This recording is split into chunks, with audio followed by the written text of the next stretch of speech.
The history of the film movement in San Francisco is as old as the medium itself. Thus begins the exploration of Fog City Mavericks, the filmmakers of San Francisco. Director Gary Leva's insightful and endlessly entertaining new documentary about one of the most thriving artistic communities in the U.S., featuring interviews with giants like George Lucas, Francis Coppola, Sal Zentz, John Lasseter, and Chris Columbus. The film paints a vivid portrait of a filmmaking haven where independence and free artistic expression reign. Mr. Leva has previously produced and directed a series of behind-the-scenes documentary for several high-profile DVD releases, including the recent anniversary edition of All the President's Men, The Unbearable Lightness of Being, Malcolm X, and numerous titles exploring the works of Stanley Kubrick.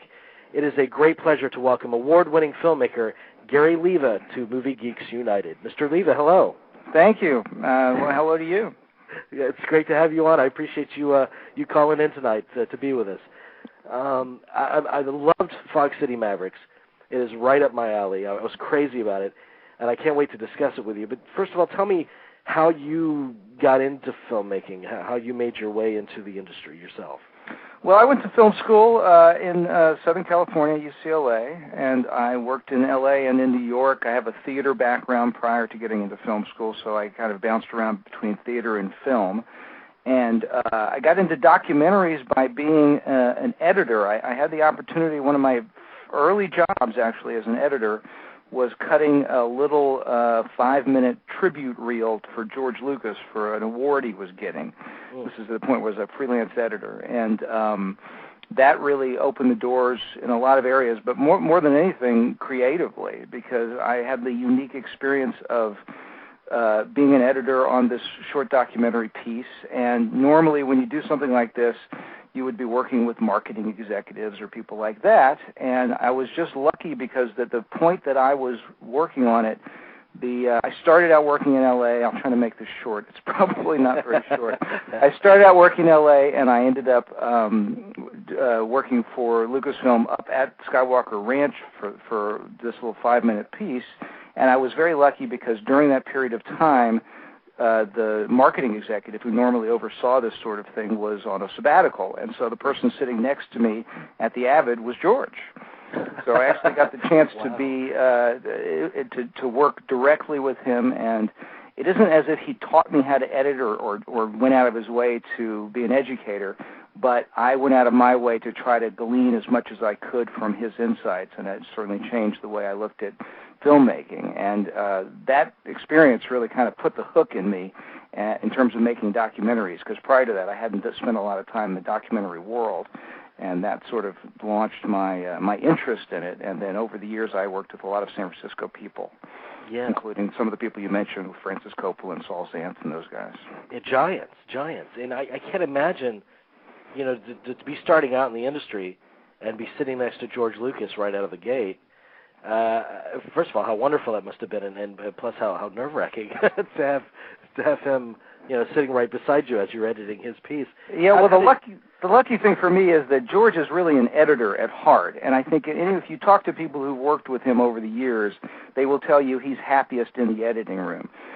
So I was lucky enough to work with him in a realm that he's entirely comfortable in and where he's happy.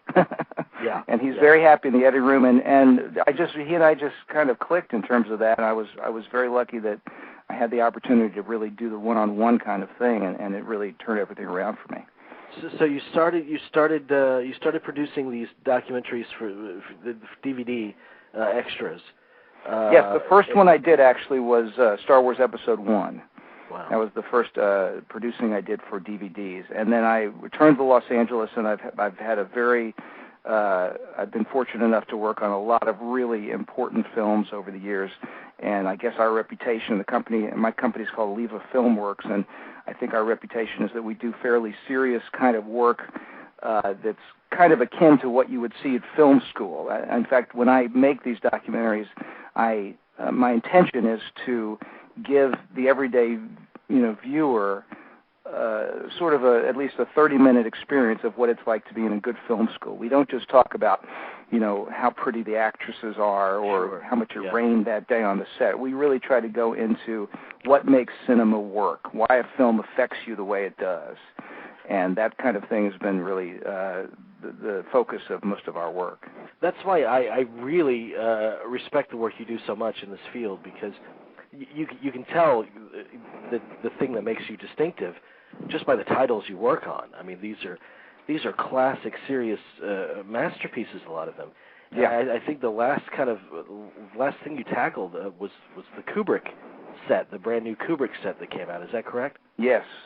Well, no, I've tackled things since, but nothing I can talk about because it hasn't been released yet. But that's the last big package that's actually on video store shelves. That must have been fascinating. What kind of jewels did you find in your research of the man and his movies that you found most surprising?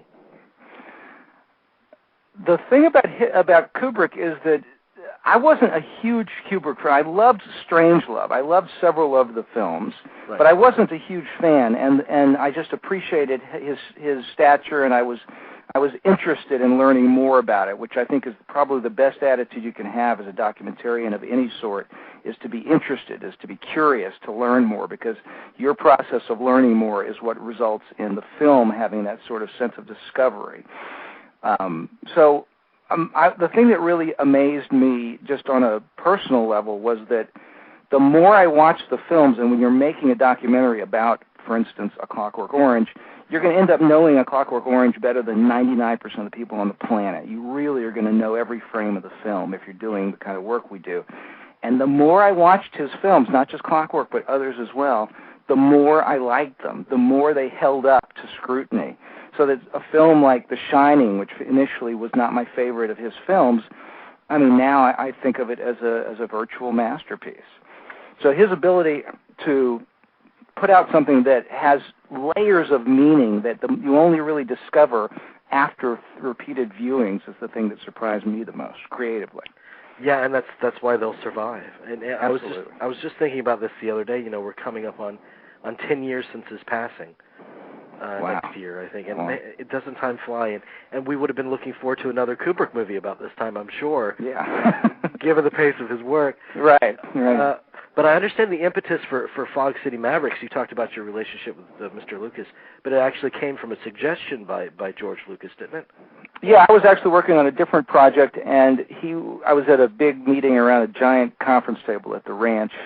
The meeting was about a number of projects, and he just happened to say, you know, he had the dream, that his dream was that someday when archaeologists look back at San Francisco, hundreds of years from now, there would be some record of there having been a film community there.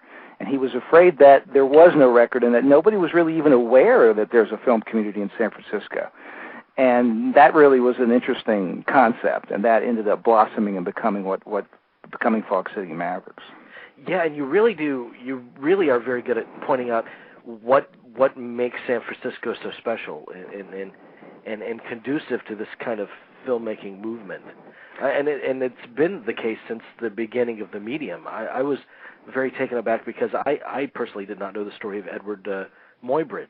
Right. Well, neither did I, and I had no idea that Muybridge worked in San Francisco. I had no idea Charlie Chaplin worked in San Francisco and developed his character of the tramp there. And this is one of the things we touched on earlier, is that the sense of discovery that I as a filmmaker had as I did the research. This project took about 2.5 years to complete, and during that time there was a tremendous amount of research done on exactly what makes the San Francisco film community what it is today, and what it is that makes each of these guys in some way related to each other. The thing is that the film covers people as diverse as George and as Chris Columbus, who did Home Alone and the first Harry Potter movie, and Clint Eastwood. And you don't look at these guys' films and think, well, obviously they're kind of from the same school, because they run the gamut in terms of subject matter and style. But what unites them, I discovered, and unites San Francisco filmmakers going back as far as you want to go, is a sense of independence, is a sense that they want to be left to their own devices in order to create their art without a lot of interference from the outside. And currently, nowadays, it's interference from Hollywood, of course. Right. And even in the early days, Chaplin left Max Sennett's studio, where he was kind of a hired hand, and wanted to get away and get out of Los Angeles to try to make his own way and make his own films that were more personal to him, which is what he did up in the San Francisco area. Yeah, I was thinking about this while I was watching it because you kind of can put the New York filmmaker in a box and you recognize that voice. But San Francisco isn't really that easy. I think one of the talents you interviewed referred to it as the United States version of Europe. Yeah. Those kind of films, yeah. Yeah, those guys. It's funny you mentioned New York because I've had this discussion with some of these guys. George, in particular, I know, feels that it's unfortunate that Marty Scorsese is thought of as a New York filmmaker, but George is not thought of as a San Francisco filmmaker. Right. And he would love to be. He would love to have this. In fact, all these guys feel very passionately about their community, that it is a community, that it's not just, they work in Hollywood and they happen to live in San Francisco. They don't. They live in San Francisco. They do as much work as they can out of Hollywood. A lot of it's shot in the San Francisco area. Phil Kaufman has made almost all of his films in the San Francisco area. But that's not the focus of our film. Our film isn't about which movies were shot in San Francisco. Our focus is about this group of filmmakers who make their home there and who have established this independent community there. What is it about the area, and you go into this in the documentary, that makes it so unique and that breeds such great kind of artistic talent? That's the million-dollar question, Jamie. And it's funny because I asked everyone that question. Every person I interviewed, I asked that question. My favorite answer was John Lasseter, who thinks it might be the wine, it might be the food, or the fog coming in. No one really knows. It's just been, at one point our film was much broader than it ended up being. Our film at one point was going to incorporate the sexual revolution, gay rights, Alice Waters, and the culinary breakthroughs in San Francisco. It was going to be even broader than it is. Ultimately, we decided we really have to focus on cinema. And the interesting thing is, in all of those fields, and probably a lot of others, there is this sense of innovation being at the heart of the culture in San Francisco. The Silicon Valley being there, personal computers being invented up there. I don't know what it is. It's some kind of, maybe some sort of one of those universal vortexes they talk about. Yeah. Do you think there's a sense of isolation there? Somewhat from... No, I wouldn't look at it that way exactly because San Francisco was a big city before Los Angeles was because of the gold rush. Right. But maybe that has got something to do with it. I know Francis has talked about the fact that the gold rush brought in a whole group of people who were sort of outcasts and willing to take a risk, to leave the big cities to the east and try to come west to make their fortune. And that maybe engendered a bit of the sort of independent spirit that you still see up there. Well, I love the connections that you make in it between Edward Muybridge. He really pioneered what we know now as the motion pictures. And that all came about because of a tragic accident that almost took his life, and I was unaware of this. The direction of George Lucas's life was changed by another near fatal accident. Yeah, that's true. I think a lot of people know that George, at the age of 18, I think it was, maybe 19, right out of high school, right at the end of high school, had a near fatal car accident, and he had been he'd been a poor student prior to that, and he'd kind of bounced around. His interests were basically rock and roll and cars. Right. And when he almost was killed, he woke up and felt, well, okay, I survived against all odds, and it must be for a reason. And it kind of made him a little more serious about what he was going to do with his life. And I knew that story. And then I did my research into Edward Muybridge and discovered basically one of the real key creative moments in the process of making this film for me was this discovery that he had had a terrible stagecoach accident and almost died. And prior to that, he'd basically been a businessman, and he focused primarily on photographic books, which I guess in a way was kind of a way of being a filmmaker in those days. Sure. And he focused on photographic books and sold them. And then after the accident, he was kind of a changed man, and he decided he wanted to become an artist and be a photographer himself instead of just selling books. And that sort of parallel between the guy who basically invented motion pictures in San Francisco and George, who reinvented motion pictures in San Francisco, became the parallel tracks that the movie sort of connected on for me creatively. That was the big launching point creatively. Yeah. And Lucas I find a fascinating figure because especially hearing interviews with Coppola, and Coppola always said, look, I thought that Lucas would be one of our great avant-garde filmmakers. Right. And obviously, as pointed out in the documentary, I mean, he's changed the way we see movies. So this isn't to say that he's sold himself short, but I'm wondering, do you feel like he's just scratched the surface of what he's capable of as a filmmaker? Well, I would say he is one of our great avant-garde filmmakers. I think if you turn the sound down on Star Wars and watch some of the action sequences, the way the cutting works is just pure cinema. It's just a visceral experience that there's no other medium that can bring you that experience.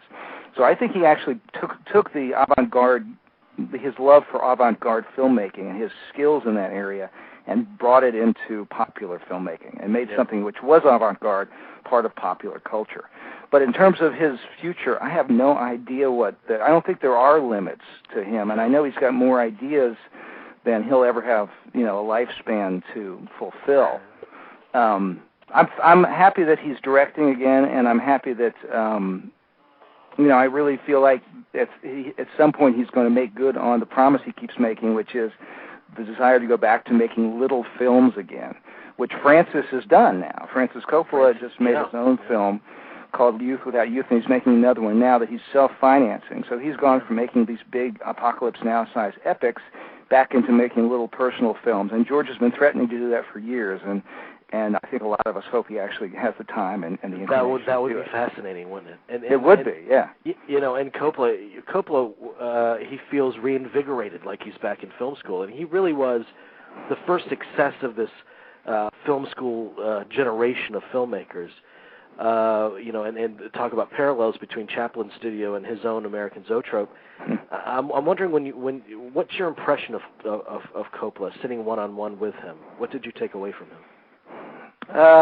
Well, he's an interesting guy because he's not just a filmmaker. At one point, and I think it was 1971, Francis owned a newspaper, a theater. He was writing operas. He was making films. He's got a varied background. And he comes from a family that's very culturally advanced. His father was the first chair in Toscanini's orchestra. He was a musician, and he's got musicians and artists on both sides of the family going back as far as Italy. So he brings this kind of cosmopolitan European sense to everything he does. He has that ebullient kind of almost like a Fellini character, and that's sort of the role that he plays, in the circle of San Francisco filmmakers. He is the unquestioned center of that circle, and I think will be as long as he's around. Yeah. I'm really moved by. I've always been moved by the fact that he's a dreamer, and he even if his aspirations exceed his grasp.